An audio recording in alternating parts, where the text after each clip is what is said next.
कि आपका कलेजा फट रहा है कि नहीं फट रहा है।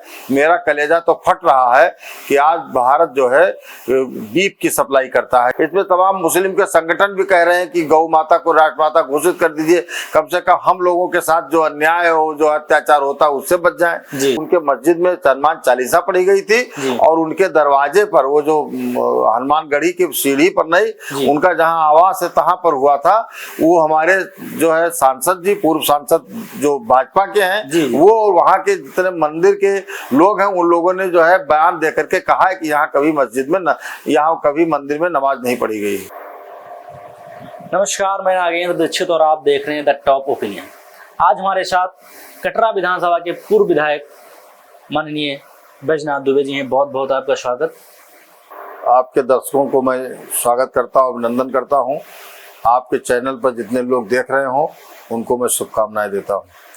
देखिए माननीय जी, प्रश्नों का सिलसिला हम चालू करेंगे, लेकिन उससे पहले एक सूक्ष्म परिचय आपका, जो आप अपने करियर एक बाल अवस्था के बाद से और अब तक का जो आपका करियर रहा है, थोड़ा सा शॉर्ट फॉर्म में उसको जरूर दर्शकों को हमारे बताएं। ऐसा है कि कर्नलगंज के पास चौरी चौराहा पड़ता है।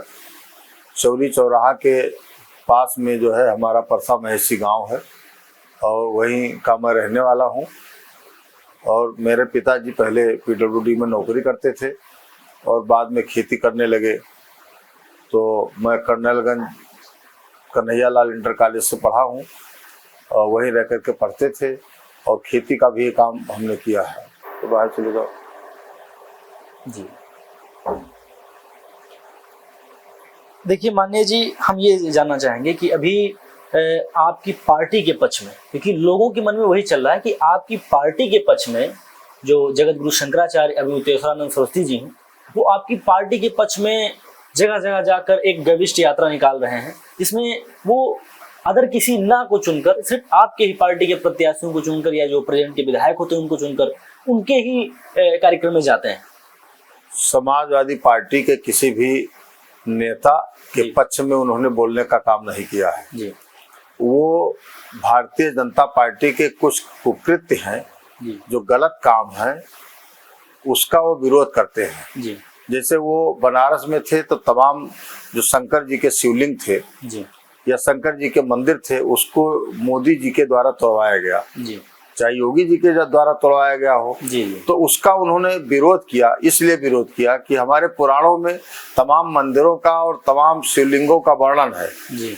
यदि उसको वहां से हटा दिया गया या उसको तोड़ दिया गया तो हमारा पुराण भी झूठा हो जाएगा। आने वाली संतानें ये पूछेगी कि पुराण में जो लिखा है वो मंदिर वहां नहीं है, तो इसका मतलब पुराण ही झूठा है जी। पहली बात। दूसरी बात यह है कि वो गौ के रक्षा के लिए, गौ को राजमाता घोषित करने के लिए, राष्ट्रमाता घोषित करने के लिए वो कार्यक्रम कर रहे हैं जी। क्योंकि गाय जो है राष्ट्रमाता होनी चाहिए, भारत माता उसको कहते हैं, तो राष्ट्रमाता होनी चाहिए जी जी। तो ये जो भारतीय जनता पार्टी वाले हैं जी, ये गौ के नाम पर, गाय के नाम पर ये वोट मांगते थे जी। और तमाम भाषण जो है भारतीय जनता पार्टी के मोदी जी ने भाषण दिया कि आपका कलेजा फट रहा है कि नहीं फट रहा है।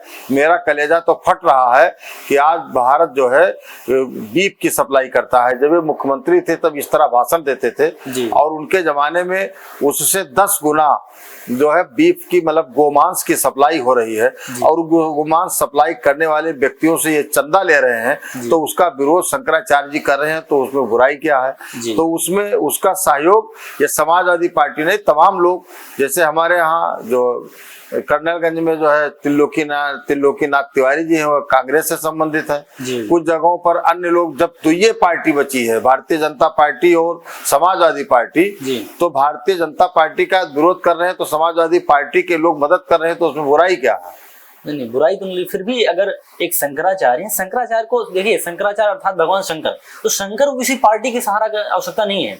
वो पार्टी के, किसी पार्टी के न तो सहारा ले रहे हैं, न तो कहीं पार्टी का झंडा लग रहा है। जो उनका जो है सम्मान करता है, जो उनका स्वागत करता है, चाहे जिस पार्टी का है, वहां वो जाते हैं। क्योंकि भारतीय जनता पार्टी के जितने जो नेता लोग हैं वो डरे हुए हैं कि योगी जी कहीं हमारे खिलाफ कार्रवाई न कर दें, इसलिए इच्छा सबकी है। जो शंकराचार्य जी बोलते हैं, सभी मंडली, सभी जो है धर्म के लोग, सभी लोग ये चीज पसंद करते हैं कि गाय राष्ट्रमाता हो जाए, तो रोज कहीं न कहीं कोई न कोई मामला लेकर के जो है गाय के पीछे झगड़ा बना रहता है, तो वो भी समाप्त हो जाए। इसमें तमाम मुस्लिम के संगठन भी कह रहे हैं कि गौ माता को राष्ट्रमाता घोषित कर दीजिए, कम से कम हम लोगों के साथ जो अन्याय हो, जो अत्याचार होता है उससे बच जाए। तो इस तरह वो जो है कोई पार्टी की बात नहीं है। ये बात सही है कि हम लोगों के पार्टी के लोग उसको जो है लपक लेते हैं, वो बात अलग है कि कोई लपक लेता है। हम लोग, हमारे यहाँ जो है हमारा डिग्री कॉलेज उन्होंने मांगा था, मैंने डिग्री कॉलेज दिया, उसमें ना कोई झंडा था, ना कोई बैनर था, ना कोई पार्टी का नेता था, ना कोई पार्टी का नेता आया, ना बुलाया गया। शुद्ध रूप से जो है गौ की सेवा के लिए और गौ को राष्ट्रमाता घोषित करने के लिए, और भारतीय जनता पार्टी के जो कुकृत्य है, चंदा चोरी, चढ़ावा चोरी और तमाम पेपर लीक, सब ये सब बातें जो है उसमें नहीं आई हैं। वो केवल गाय की रक्षा के लिए वो बोले हैं, और किसी बात पर इतनी कमजोरी, इतनी गलत बातें भारतीय जनता पार्टी के द्वारा उसके लिए नहीं बोले हैं। अच्छा, अभी हाल ही में अयोध्या में पोस्टर बैनर लग रहे हैं कि 27 साल बाद हनुमानगढ़ी पे नमाज पढ़ी गई थी जब समाजवादी पार्टी की सरकार थी। उसका जवाब जो है हमारे शंकराचार्य जी ने, हमारे देश के शंकराचार्य जी ने और पूर्व सांसद श्री ब्रजभूषण शरण सिंह ने दिया है कि कभी भी हनुमानगढ़ी के सीढ़ी पर नमाज नहीं पढ़ी गई है। कभी कोई मामला हुआ था, जो बगल में ज्ञानदास जी का जो है आश्रम है, उस आश्रम में वहां के लोग नमाज पढ़े थे या नहीं पढ़े थे हमें पता नहीं है, लेकिन ये ऐसा सुना जाता है कि उनके मस्जिद में हनुमान चालीसा पढ़ी गई थी, और उनके दरवाजे पर, वो जो हनुमानगढ़ी की सीढ़ी पर नहीं, उनका जहाँ आवास है तहाँ पर हुआ था। वो हमारे जो है सांसद जी, पूर्व सांसद जो भाजपा के हैं, वो और वहाँ के जितने मंदिर के लोग हैं, उन लोगों ने जो है बयान दे करके कहा है कि यहाँ कभी मस्जिद में, यहाँ कभी मंदिर में नमाज नहीं पढ़ी गई। लेकिन जो महंत हैं उस गद्दी के, राजू दास जी, तो वो तो कह रहे हैं कि नहीं, 27 साल पहले पढ़ी गई थी। राजू दास दिन भर झूठ बोलने का काम करते हैं, उनका काम वैमनस्यता पैदा करना है, वो वैमनस्यता पैदा करते हैं। राजू दास कभी साच बोलते नहीं, हमेशा झूठ बोलते हैं, और हमेशा जो है हिंदू और मुसलमान की बात करते हैं। वो जब वहाँ के जितने लोग हैं, जितने महंत हैं, सब लोग कह रहे हैं कि नहीं पढ़ी गई, तो राजू दास कोई उससे ऊपर थोड़ा है। अच्छा, एक बात और, अभी जब से राम मंदिर बना हुआ है, करीबन 2-3 साल हो गए, तो दो सालों से अभी तक आपके जो राष्ट्रीय अध्यक्ष जी हैं, माननीय अखिलेश यादव जी, वो अभी तक राम मंदिर में दर्शन करने नहीं गए। लेकिन अभी जब चढ़ावा चोरी का मामला सामने आया, तो उस पर वो खुलकर सबसे ज्यादा उसका विरोध कर रहे हैं। ऐसा है कि वो शंकर जी का मंदिर बनवा रहे हैं और शंकर जी का दर्शन करने के बाद प्रभु श्री राम का दर्शन करेंगे और अभी अजय राय जी जो कांग्रेस के लीडर हैं, वो भी दर्शन करने गए थे, तो उनको होटल में कैद कर दिया गया। अभी राष्ट्रीय अध्यक्ष जी हमारे जाएं तो दुनिया भर की नौटंकी भारतीय जनता पार्टी और मुख्यमंत्री जी करेंगे। वो कोई समय थोड़ा बीत गया है, हम लोग राम से बिलक थोड़ा हैं, राम सबके हैं, उस मर्यादा पुरुषोत्तम भगवान राम सबके आराध्य हैं। वो निश्चित रूप से हमारे आदरणीय राष्ट्रीय अध्यक्ष श्री अखिलेश यादव जी निश्चित रूप से प्रभु श्री राम का अयोध्या में दर्शन करेंगे। आप गए, दर्शन किया आपने? नहीं किया। हम 5 बार दर्शन करने गए। हम तो तब गए जब जो है शिलान्यास राजीव गांधी ने कराया था। महंत अवैधनाथ जी हेलीकॉप्टर से आए थे और उस समय बूटा सिंह वहां गृह मंत्री थे, वहां बैठे हुए थे। मैं तब भी गया था, और जब सुप्रीम कोर्ट से आदेश हुआ तब भी मैं गया था। फिर इसके बाद जब मंदिर का निर्माण हो गया तब भी गया था, और अभी 11 तारीख को भी मैं गया था। तो मैं तो निरंतर सब धार्मिक स्थलों पर जाता हूँ, और कल मैं बाबा धाम भी जा रहा हूँ, और 12 ज्योतिर्लिंग का मैंने दर्शन किया है। और भारत वर्ष में जितने मंदिर दक्षिण में बने हुए हैं उतने मंदिर कहीं नहीं बने हुए हैं। मैं पद्मनाभम मंदिर गया हूँ, मैं बाबा रामेश्वरम मंदिर गया हूँ, मैं जो है वहाँ मदुरई में गया हूँ, मीनाक्षी देवी मंदिर गया हूँ। मैं पूरे भारत में जितने मंदिर हैं, मैं केवल पुरी में अभी उड़ीसा नहीं जा पाया हूँ, और वो भी जाने की कोशिश करूंगा। बाकी भारत वर्ष में जितने भी मंदिर हैं, सोमनाथ है वहाँ जो है गुजरात में, वहाँ गया हूँ। सब जगह मैं सारे चारों शंकराचार्य के यहाँ जा चुका हूँ, 12 ज्योतिर्लिंग का दर्शन कर चुका हूँ, जितने भी विष्णु भगवान के बद्री नारायण जा चुका हूँ। जहाँ कहीं जाने लायक था मुझे कूपन मिलता है, सरकार से मुझे कूपन मिलता है, मैं कूपन खर्च करके जाता हूँ, दर्शन करता हूँ और लोगों को लेकर भी जाता हूँ, दर्शन करता हूँ। मैं धार्मिक रूप से पूरी तरह से मैं सनातनी हूँ। जी बिल्कुल।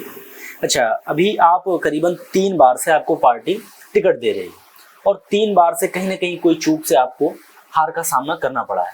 तो अभी आपने कभी बैठकर ये सोचा कि नहीं, ये कमी अगर मैं सही कर लूंगा तो शायद 2027 में एक बार हम सरकार बनाने में कामयाब होंगे, तो वो कमी क्या होगी? शायद ऐसा 2012 में जी हमारे कुछ पार्टी के लोग और बीजेपी के कुछ जो नए आए थे हमारे पार्टी में, सब लोग मिल करके मुझको हराने का काम किया। जी हमारे साथ एक मसूद आलम खान रहते थे, उनको उन लोगों ने लड़ाया, तो हमारा वोट 2012 में और 2017 में कट गया। और जब मुस्लिम वोट समाजवादी पार्टी का कोर वोट है, और जब मुस्लिम समाज कट जाएगा तो समाजवादी पार्टी जरूर सब जगह जीत नहीं सकती है। अच्छा, मसूद आलम खान को किस पार्टी से लड़ाया गया? मसूद आलम बसपा से लड़े थे, 2012 में लड़े थे, 2017 में लड़े थे। अधिकतम मुस्लिम का वोट उनको प्राप्त हो गया था, इसलिए मैं चुनाव हार गया। और 2027 में उस समय भी लहर थी, और जो अनुसूचित जाति के लोग थे, दलित वर्ग के लोग थे, वो लोग 5 किलो राशन के उस पर और नमक कहते थे कि मोदी जी हमको नमक दे रहे हैं, नमक और कुछ दिन महीना 2 महीना कड़वा तेल भी मिला था। लालच में आकर के जाल में फंस करके साजिश भारतीय जनता पार्टी के द्वारा, और अनुसूचित जात के, पिछड़ी जात के जो कमजोर वर्ग के लोग थे, वो सब लोग भारतीय जनता पार्टी को वोट दे दिए। इसके कारण मुझे 94,000 वोट मिला और मैं चुनाव हार गया। जी, मतलब 2027 में क्या प्लान है आपका? अभी 2027 में पीडीए के लोग, पिछड़े और दलित काफी मात्रा में हमारे साथ जुड़ गए हैं। मैं 5 साल से लगातार मैं काम कर रहा हूँ गरीब लोगों के बीच में। अब की गरीब समाज मेरे साथ है, ब्राह्मण समाज मेरे साथ है, जितने भी समाज के लोग हैं, हमें हर वर्ग वोट देता है। कोई ऐसा वर्ग नहीं है कि जो वर्ग वोट ना देता हो, हमें सभी लोगों का वोट मिलता है। और कि निश्चित रूप से चुनाव हम जीतेंगे और ज्यादा वोट से जीतेंगे। अच्छा, अगर एक राजनीतिक रूप से हटा दिया जाए तो जो प्रेजेंट के विधायक बावन सिंह हैं, तो क्या बावन सिंह के आपके संबंध है? नहीं है। बावन सिंह के हमारे करीब 1991 से कोई संबंध नहीं है जी। 1991 में जब इनके पिताजी चुनाव लड़े थे तब हमारा संबंध था, फिर इसके बाद हमारा कोई संबंध नहीं है। बावन सिंह से दूर दूर तक मेरा कोई रिश्ता नहीं है, ना हमें भारतीय जनता पार्टी के किसी आदमी से रिश्ता हमारा है जी। मतलब आप सीधे पार्टी के तौर पे? हम विचारधारा से जुड़े हुए हैं, समाजवादी विचारधारा से जुड़े हुए हैं। हम भारतीय जनता पार्टी के विचारधारा को पसंद नहीं करते हैं। जहां पर देश कमजोर हो, जहां जाति धर्म संप्रदाय को लेकर लड़ाई लड़ी जाए और आपस में जो है विचारधारा ऐसी रहे कि आपस में विध्वंस रहे, उस विचारधारा को हम पसंद नहीं करते हैं। हम समाजवादी विचारधारा को पसंद करते हैं। भारत में जितने लोग पंथ हो, संप्रदाय हो, धर्म हो, जात के लोग हैं, सभी लोग देश को मजबूत करें, हम उसमें विश्वास करते हैं। अच्छा, अभी अवध ओझा गुरु जी ने एक बात कही, उन्होंने कहा कि जो मोदी जी हैं वो अवतारी पुरुष हैं। आपको क्या लगता है इस बात पर? मोदी जी कोई अवतारी पुरुष नहीं है जी। यदि ईवीएम के साथ छेड़छाड़ न हो जी और केचुआ यानी केंद्रीय चुनाव आयोग जी उनसे मिला न हो, तो जान लीजिए कि वो 50 सीट भी लोकसभा की नहीं जीत सकते हैं। अब मोदी जी इतना करिश्मा था तो 7 राउंड बनारस में वो हारे, और जहां पर कह रहे थे कि गंगा जी ने मुझे बुलाया है, वहां पर जो है 7 राउंड लगातार, और इसके बाद जो है चुनाव आयोग का वेबसाइट बंद कर दिया गया और इसके बाद 1.5 लाख वोट से उनको जिता दिया गया। तो अवतारी पुरुष होते तो कोई लड़ने की जरूरत नहीं है। वो अवतारी पुरुष होते तो गद्दी पर, बड़ी गद्दी पर बैठते और सबको आशीर्वाद देते, उनको राजनीति करने की जरूरत क्या थी? नहीं, ये बात तो आपकी सही है। अच्छा, अभी छात्रों के हित में जो नीट पेपर लीक हुआ, करीबन 5 सालों में 70 पेपर लीक हुए हैं, तो उसके बाद अभी प्रोटेस्ट चल रहा है दिल्ली में। आज जंतर मंतर से उठकर संसद भवन तक गए थे, लेकिन एक बड़ी बात उससे निकल कर आई है कि वहां उस प्रोटेस्ट में अपने सनातन धर्म को कुछ लोग टारगेट कर रहे हैं। जैसे कहते हैं कि सीता के पति का नाम ले लेकर नीता के पति का काम कर रहे हैं। उसको ऐसे भी बोल दिया जा सकता था कि भाई राम का नाम लेकर वो अंबानी का काम कर रहे हैं, लेकिन जो इस तरह अभद्र टिप्पणी अपने सनातन धर्म पे की जा रही है, इस पे क्या लगता है आपको? ऐसा है कि जब से मोदी जी की सरकार बनी है 93 बार जो है पेपर लीक हुआ, 93 बार जी, 93 बार जी। जितने भी एग्जाम होते हैं उसका पेपर जानबूझ करके लीक करा दिया जाता है, इसलिए कि जो है लोगों को नौकरी न दी जाए। जैसे 2 करोड़ नौकरी देने का वादा किया गया था, लेकिन 2 करोड़ अब तक नौकरी नहीं दी गई। तो लोग जो है जो मेहनत करते हैं, अपने बच्चों को अपना खेत पात बेच करके, अपना जो है जमीन जायदाद जेवर बेच करके वो बच्चों को पढ़ाते हैं, और वो जाकर के कहीं दिल्ली में पढ़ते हैं, कहीं जो है लखनऊ में पढ़ते हैं, कहीं इलाहाबाद में पढ़ते हैं, कहीं जाकर के पढ़ते हैं और नीट की तैयारी करते हैं या अन्य चीजों की तैयारी करते हैं, और फिर इसके बाद में पेपर लीक हो जाता है तो पूरे परिवार के ऊपर जो है गाज गिर पड़ती है। वो बच्चा जो साल भर 5 साल मेहनत किया, वो जो है एग्जाम दिया, अच्छा नंबर उसको मिलना चाहिए, उसका पेपर लीक हो गया और पूरा जीवन खराब हो गया। तो जो प्रोटेस्ट कर रहे हैं बिल्कुल सही कर रहे हैं, और समाजवादी पार्टी उसका खुला सहयोग कर रही है, समर्थन कर रही है, और हम भी समर्थन कर रहे हैं। और नौजवानों को चाहिए कि संसद घेराव में ज्यादा से ज्यादा मात्रा में वहां पहुंचे और संसद का घेराव करें, और जब तक मंत्री लोग इस्तीफा नहीं देते हैं, धर्मेंद्र प्रधान जब तक इस्तीफा नहीं देते हैं, तब तक संसद का घेराव रखे रहे, और समाजवादी पार्टी के लोगों को सहयोग करना चाहिए। अच्छा, एक बात और, अभी जो आपके माननीय राष्ट्रीय अध्यक्ष जी हैं समाजवादी पार्टी के, अखिलेश यादव जी, तो उनकी कोई ऐसी बात जो आपको हमेशा मोटिवेट करती हो कि नहीं अब आपको पीछे नहीं हटना है, आपको लगातार, जैसे आप 3 बार से लड़ते आए हैं, आपको चौथी बार भी वैसे लड़ना है? देखो, हर बार जब मैं मिलता हूं उनसे जी, तो वो कहते हैं कि क्षेत्र में आप बने रहिए, आपकी जो है शोहरत अच्छी है, आपका सम्मान क्षेत्र में है, आप बने रहिए और गरीब लोगों का काम करते रहिए, और कभी गैर हाजिर क्षेत्र से ना होइए, गरीब लोगों का काम करते रहिए। और यही बात हमारे जो नेता आदरणीय मुलायम सिंह यादव जी थे, वो भी कहते थे कि गरीबों की झोपड़ी में जाकर के दो आप बैठ जाएंगे तो जीवन भर आपको नहीं भूलेगा, और बड़े लोगों के हाथ आप भी जाएंगे और तमाम पार्टी के लोग जाएंगे, वो किसी के नहीं होते हैं। जो गरीब लोग होते हैं, जो झोपड़ी में रहते हैं, कमजोर वर्ग के हैं, वो हमेशा जो उनके दरवाजे पर जाता है या उनका काम कर देता है, वो हमेशा के लिए जो है हो जाते हैं, उनके हो जाते हैं। अच्छा, आपके हिसाब से अभी जो आपका विधानसभा, कटरा विधानसभा है, तो 3 बार से लगातार बावन सिंह जी विधायक हैं, तो आपके हिसाब से कितने % विकास हुआ होगा विधानसभा का? हमारे क्षेत्र का दुर्दिन है जी कि जो बावन सिंह MLA हैं जी, आप देख लीजिए, जो सड़कें बनी है वो 3 महीने में टूट जाती हैं जी। बिजली का खंभा जहां लगा है गिर जाता है जी। वैसे बिजली सब ज्यादा से ज्यादा हम लगवाए थे जी, लेकिन जो गिर गया खंभा या ट्रांसफार्मर जल गया तो उसको बदलवाते नहीं है वो जानबूझ करके जो है लोगों को परेशान करते हैं, पैसा कमाने का काम करते हैं। और जिस तरह बिल्ली जो है अपने बच्चों को जो है चूहा मारने के लिए सिखाती है, उसी तरह वो अपने बच्चों को भी जो है जनता का पैसा हजम करने के लिए वो सिखाते हैं। इसीलिए उनको ब्लॉक प्रमुख बनवा दिया है कि जिस तरह मैं जीवन भर बेईमानी करते आया हूँ, उसी तरह हमारा लड़का भी जीवन भर बेईमानी करे। जी जी, बात तो आपने बहुत सही की वैसे। अच्छा, अभी मान लीजिए आप 2027 में विधायक बन जाते हैं, ठीक है, उसके बाद करीबन 15 दिनों के बीच में, मान लीजिए आपने शपथ लिया, शपथ के करीबन 15 दिन के बीच में आपका कौन सा ऐसा फैसला होगा या फिर कौन सा ऐसा काम होगा जो जनता को सबसे ज्यादा पसंद आए? सबसे पहला काम तो मैं ये करूंगा कि जितनी गौशाला हमारे क्षेत्र में है उनको मैं अपने तनख्वाह से बजट दे करके और गायों की रक्षा के लिए वहां पर मनरेगा से चाहे जिस तरह से वहां पर मजदूरों को लगा करके पहला काम यही करूंगा कि सबसे पहले गौ की सेवा हो। जो गायें मर रही हैं रोड पर वो मरे ना, और जो एक्सीडेंट हो रहे हैं, तमाम लोग एक्सीडेंट हो जाते हैं, वो एक्सीडेंट ना हो। पहला काम हमारा यही रहेगा। और दूसरा काम यह रहेगा, जो पढ़े लिखे हमारे तमाम युवा हैं जो दिल्ली, बंबई, कलकत्ता जाते हैं, उनको स्थानीय स्तर पर रोजगार मुहैया कराने के लिए हम सारी व्यवस्था करेंगे। और 1 साल के अंदर ऐसा हम वातावरण बना देंगे कि लोग जो है अपने गांव में रह करके, अपने रोडों पर रह करके और पूरा व्यवसाय करेंगे और लोग मजे में रहेंगे, अपने परिवार के बीच में रहेंगे। अच्छा, माननीय जी, एक आखिरी सवाल हमारा है, क्या इस देश की जनता या आपके कटरा विधानसभा की जनता अपने एक जाति से उठकर विकास के नाम पर वोट कब देगी?